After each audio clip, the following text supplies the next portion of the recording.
Bueno, comenzamos esta última reflexión sobre las armas contra el diablo y nos acompañamos con la palabra de Dios. Y les voy a leer de la segunda epístola de San Pedro, en el capítulo 2, desde el versículo 11, el castigo venidero. Atrevidos y arrogantes, no temen insultar a las glorias, cuando los ángeles, que son superiores en fuerza y en poder, no pronuncian juicio injurioso contra ellas en presencia del Señor. Pero estos, como animales irracionales, destinados por naturaleza a ser cazados y muertos, que injurian lo que ignoran, con muerte de animales morirán, sufriendo daño en pago del daño que hicieron. Tienen por felicidad el placer de un día, hombres manchados e infames, que se entregan de lleno a los placeres mientras banquetean con vosotros. Tienen los ojos llenos de adulterio, que no se sacian de pecado, seducen a las almas débiles, tienen el corazón ejercitado en la codicia, hijos de maldición. Abandonando el camino recto se desviaron y siguieron el camino de Balaán, hijo de Bosor, que amó un salario de iniquidad, pero fue reprendido por su mala acción. Un mudo jumento, hablando con voz humana, impidió la insensatez del profeta.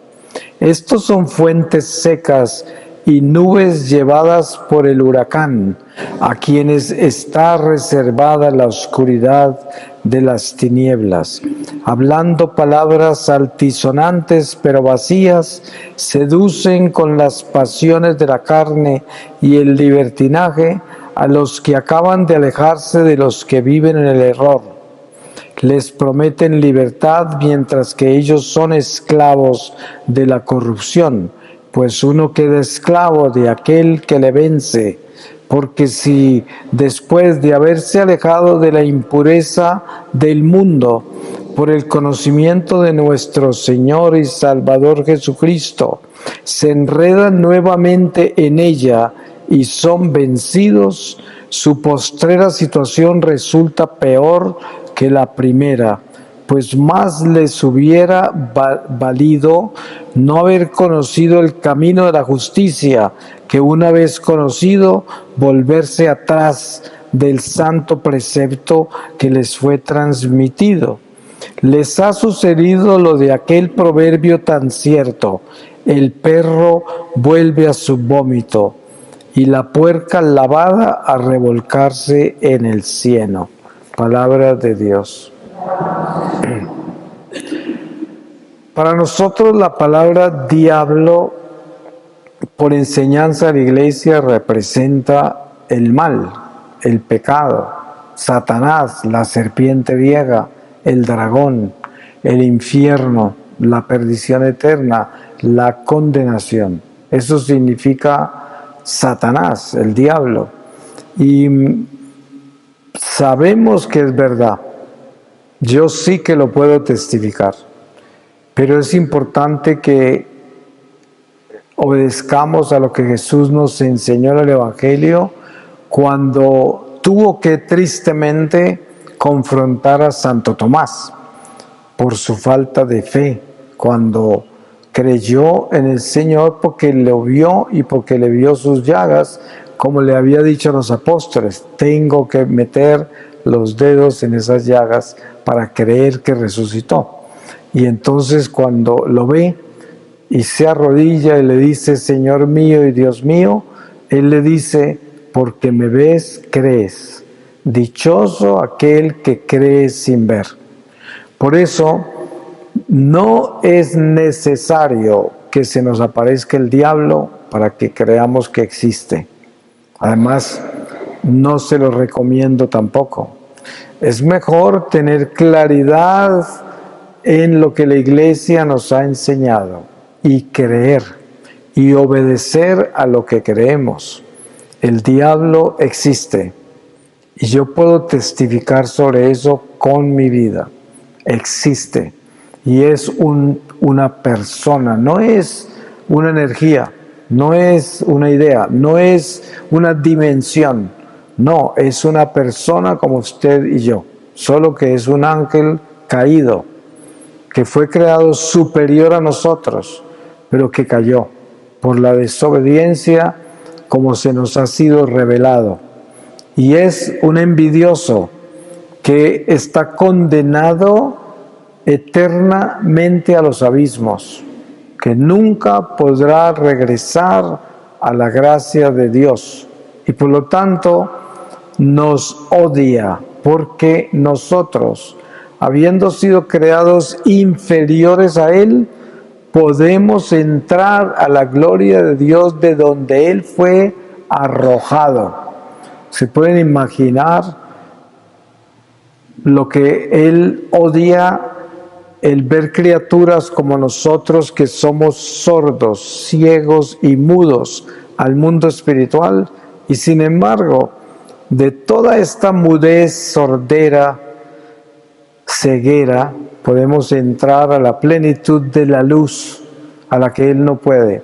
Y estos espíritus rondan los aires porque estamos en el mundo caído. Por eso San Pablo nos enseña que nuestra batalla no es entre nosotros, no es entre carne y sangre, es con los espíritus que son principados, potestades, poderes de las tinieblas que rondan los aires buscando nuestra perdición. Y teniendo eso claro y dándonos cuenta que existe el diablo y que existen sus huestes satánicas que son las que cubren este mundo, hasta el punto que nosotros en esta vida temporal, mientras estemos en la carne, podemos tener lo que es prácticamente, si habláramos espiritualmente, una ilusión, que es la luz que vemos. Esta luz que nos da la ciencia y la luz de los astros, de la bóveda celeste. Esta luz, en el momento que el alma se separa de este cuerpo, esa luz ya no es luz, ya no alumbra. Porque cuando el alma sale del cuerpo, lo primero que encuentra es el mundo caído, las tinieblas totales. Porque estamos en las tinieblas. Para que el alma pueda tener luz después de la muerte, tiene que haberse llenado de luz durante esta vida.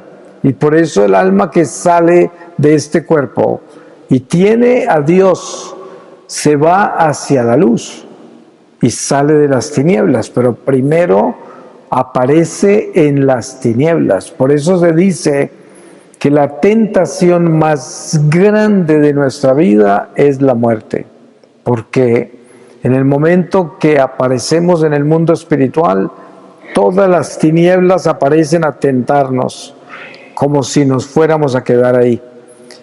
Pero el que está en Dios, inmediatamente tiene la fuerza para elevarse y salir de las tinieblas hacia la luz. Y por eso es tan importante localizarnos dónde estamos, para que sepamos lo que nos espera. La batalla más grande es el momento de la muerte, porque nadie se imagina lo que hay alrededor de nosotros. Si pudiéramos ver el mundo espiritual, veríamos que todo este firmamento está totalmente oscuro por la cantidad tan enorme de demonios que hay. Totalmente oscuro. La única luz que hay es la de nuestros ángeles, la luz que viene de arriba. Por eso, cuando la Virgen María aparece, ella desciende del cielo.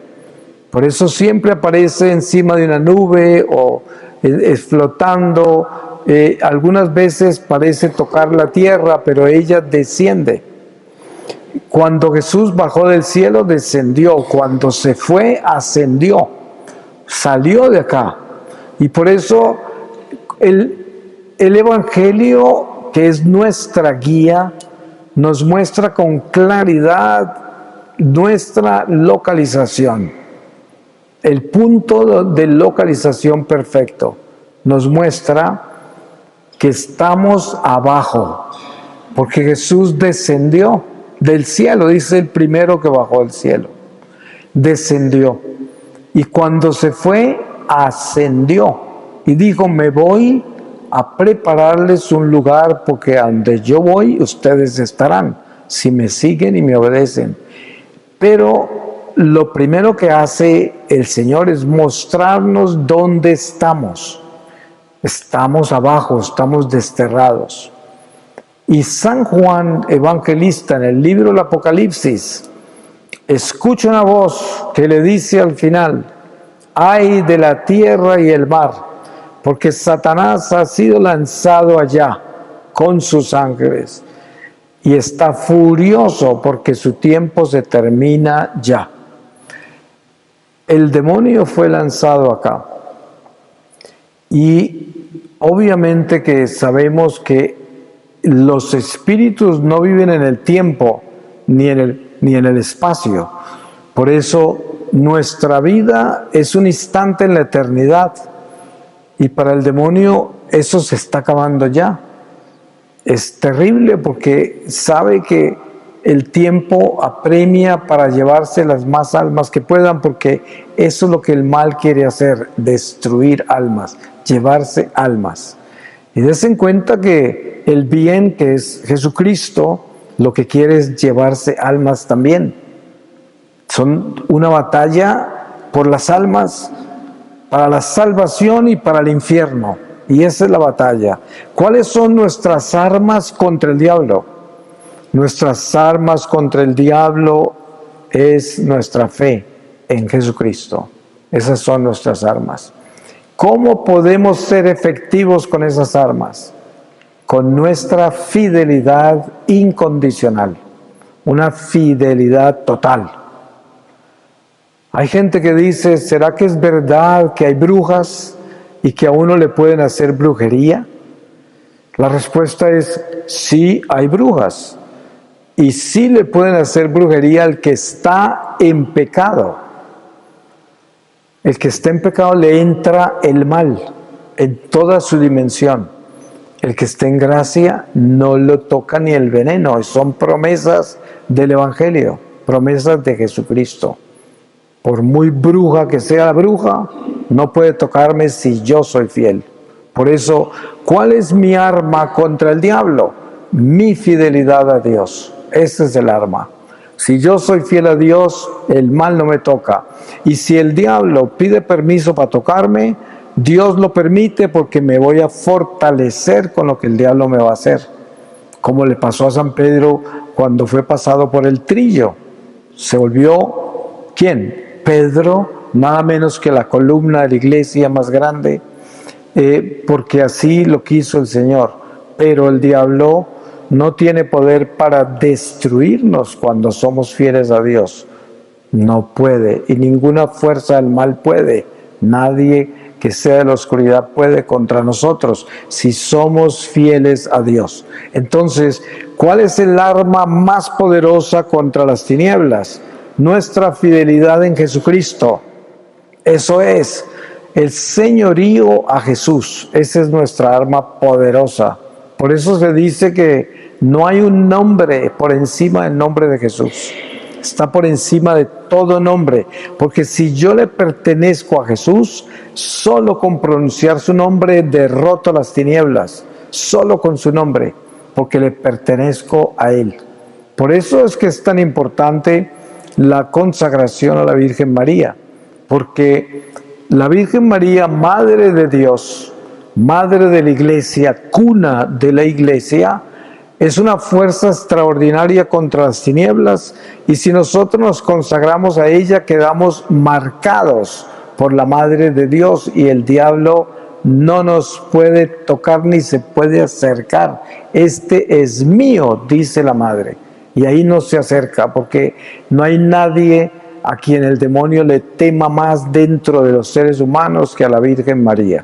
No hay nadie. Y como estamos en batalla espiritual hasta que Jesús regrese, nos damos cuenta de algo muy particular, y es que Dios utiliza la carne para reparar la carne. Por eso tomó carne. Por eso la Virgen María se convierte en un instrumento tan poderoso, porque creó la nueva Eva en María, inmaculada, sin pecado. ¿Se pueden imaginar la fuerza y el poder que hay en la Virgen por ser un ser humano sin pecado?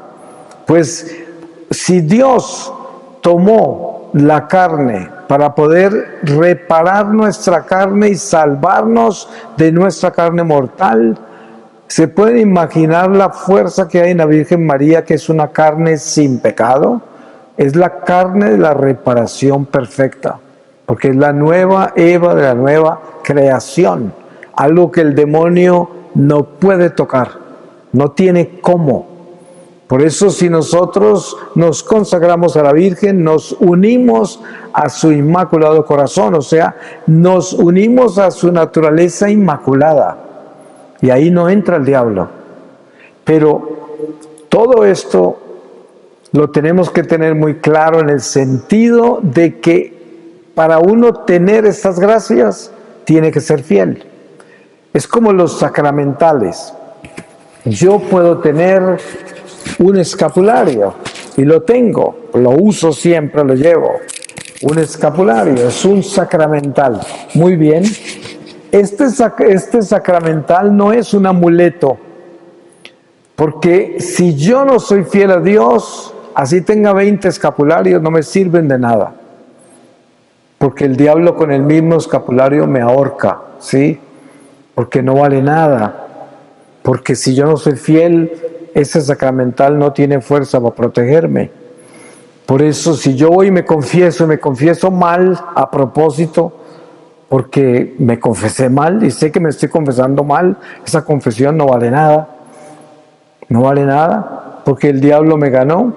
¿Quién es el que miente? Pues el espíritu del mal en mí mintió. Y eso es lo que tenemos que tener claro. Nada de Dios tiene que ver con la suerte, con un amuleto de poder. No. Nosotros tenemos que estar unidos a la gracia en gracia, para que sea gracia. De lo contrario, no podemos usar la gracia como suerte, como beneficio, aunque yo no esté en gracia. No puede ser.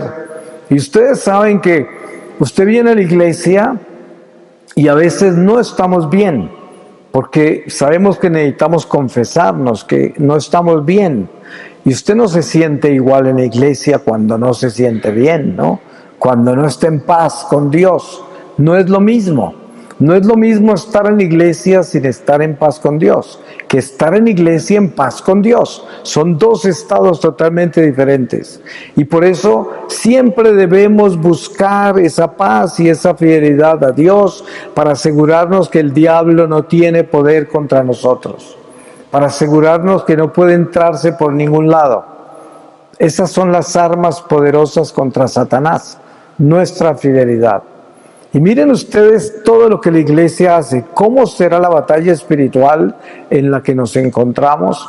Que, por ejemplo, los sacramentales, que para mucha gente son insignificantes y de repente parecen una simple religiosidad, casi como un fanatismo para aquellos que son escépticos a las cosas sobrenaturales. Los sacramentales son armas poderosas. Un ejemplo: usted trae agua a la iglesia y le pide al Padre que se la bendiga. Cuando usted trae el agua es simplemente natural. Cuando el sacerdote la bendice, se convierte en agua sobrenatural. Si usted la esparce y hay espíritus del mal en el aire, se queman, huyen, no resisten, porque cada gota de esa agua es el Espíritu Santo, por la mano del sacerdote que la bendijo, porque así de ungida es la mano del sacerdote. Igual la imagen, usted tiene una imagen de la Virgen y se la bendice el sacerdote. Esa imagen ya no es simplemente una imagen, Esa imagen es la presencia de la Virgen María. Los espíritus que viven en el aire, en el eterno presente y no en el tiempo ni en el espacio, después de la bendición del sacerdote a esa imagen, ya no ven una imagen, sino que ven a la Virgen. Por eso, cuando la Virgen pide que propaguemos esa medalla milagrosa, bendita, ¿qué estaba haciendo la Virgen? Estaba ayudándonos a combatir al demonio, porque ella sabe que el demonio va a ver a la Virgen en cada medalla y entonces lo va a ahuyentar. Cuando nosotros tenemos una medalla de la Virgen bendita por el sacerdote, ya no es una medalla, ahí está la Virgen. Pero para que ese sacramental sea sacramental y ahuyente al diablo, yo tengo que ser fiel. No puedo esperar que esa medalla tenga la Virgen si yo no soy fiel a Dios. No va a suceder. Entonces, las armas contra el diablo para nosotros como católicos cuando somos fieles son muchas. Miren todos los sacramentales que hay, la sal exorcizada, el aceite, todo esto tiene un sentido particular, importante, muy importante, y son armas poderosas. No es un accidente que la iglesia las utilice. Hace poco, unos años atrás, estaba en Medjugorje y había un sacerdote anciano y yo estaba al frente de la iglesia, en una calle cerca de un almacén, y este sacerdote cruzó la calle viniendo de la iglesia y se le acercó un grupo de señoras italianas a pedirle que bendijera un poco de medallas y crucifijos que habían comprado. Y el sacerdote furioso les dijo: lejos de mí, viejas fanáticas, eso no es necesario, no hay que bendecir nada, déjenme en paz, y se fue. Pues todos quedamos escandalizados y se fueron las señoras y todas tristes. Y yo, bueno, al día siguiente fui a la iglesia y al lado izquierdo de la iglesia había un corrillo de personas ahí y yo me acerqué y era el padre bendiciendo todo. Y yo dije, ¿y este? ¿Ahora qué? ¿No? Resulta que el padre había vivido quién sabe qué experiencia y ya estaba bendiciendo hasta los animales que pasaban, todo, porque entendió el significado de todo eso, y nos damos cuenta que entrar en ese mundo espiritual no necesariamente es por estar en la iglesia, porque miren, en una oportunidad estaba en Lourdes y me fui a confesar y también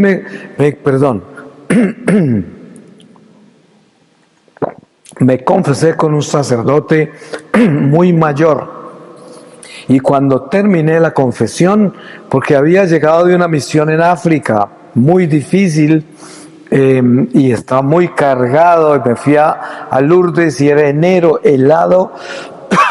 Sin embargo, ahí el Señor me ayudó a quitarme todo ese peso de encima y me fui a confesar. Y este sacerdote muy anciano me confesó y al final me dijo: tu confesión no es común, algo te pasó. ¿Qué te pasó en tu vida?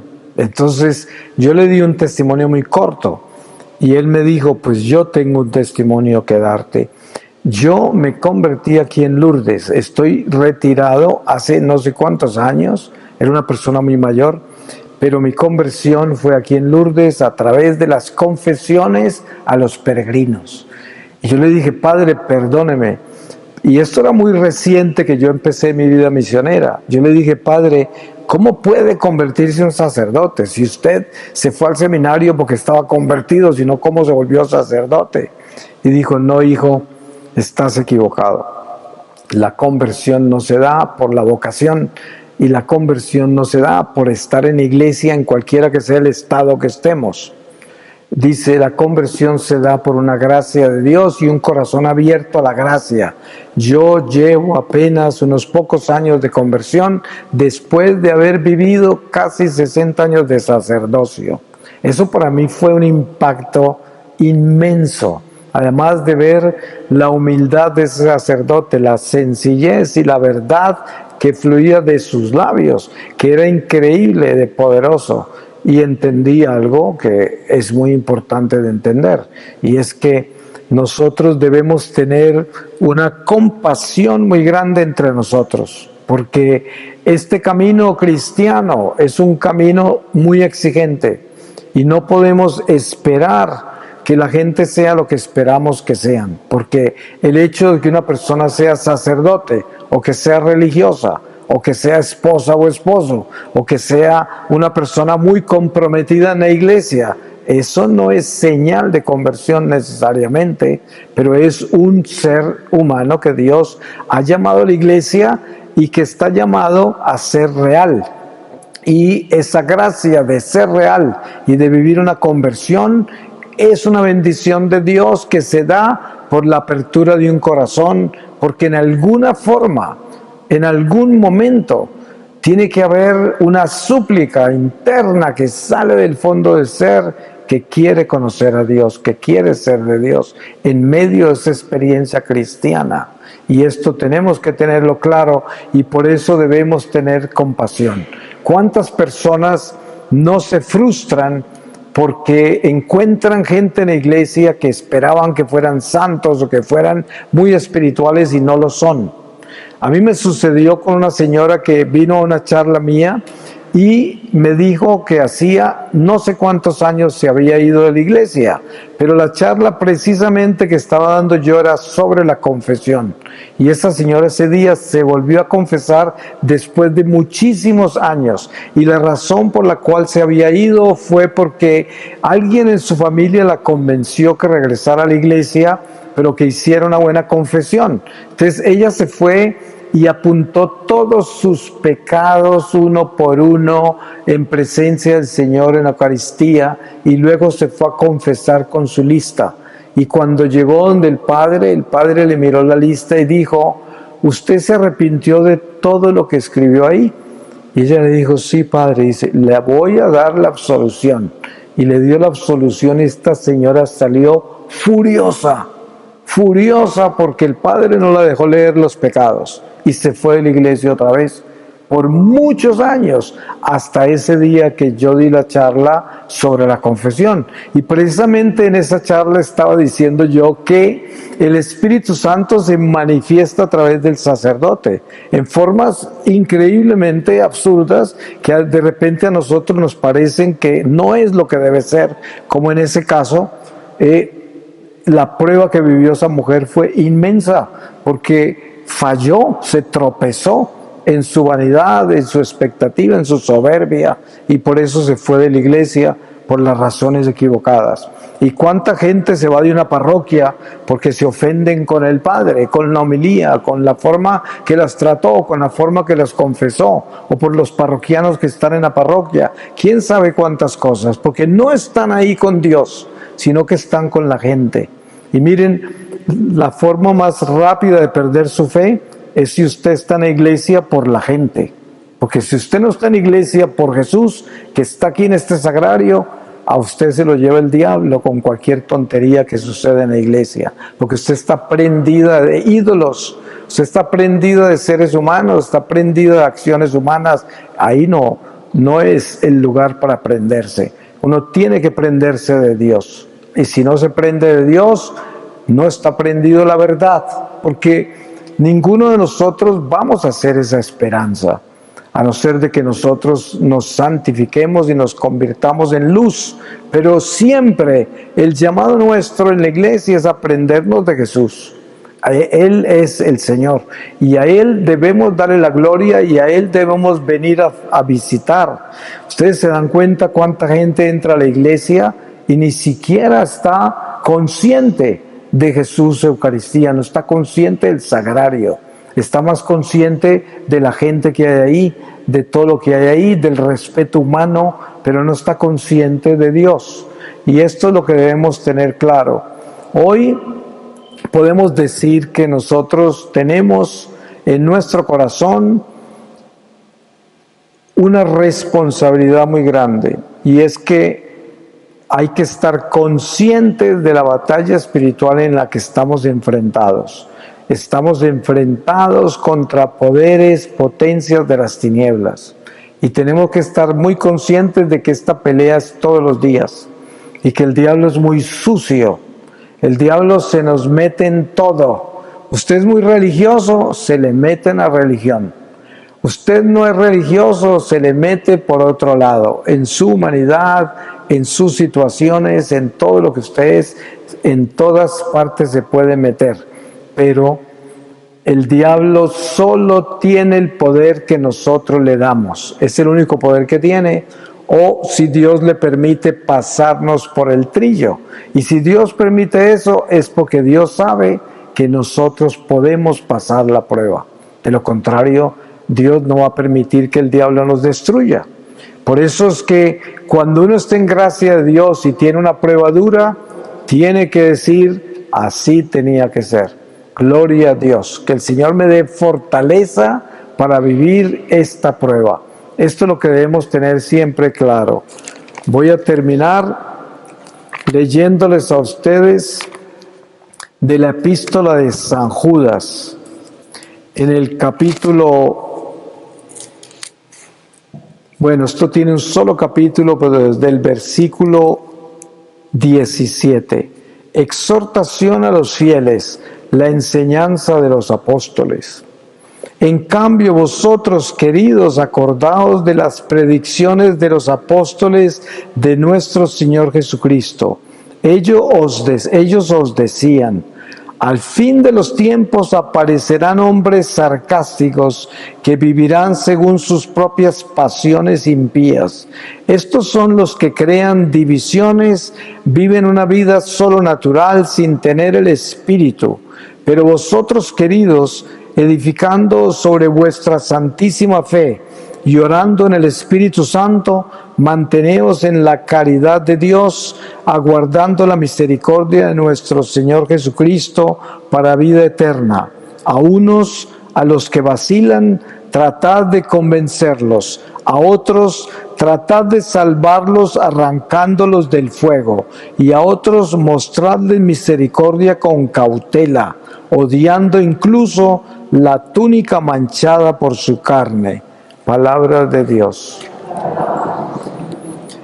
Pues yo le doy muchas gracias a Dios por la oportunidad que me ha dado de estar en este convento con las hermanas carmelitas y con todos ustedes, con los sacerdotes aquí presentes.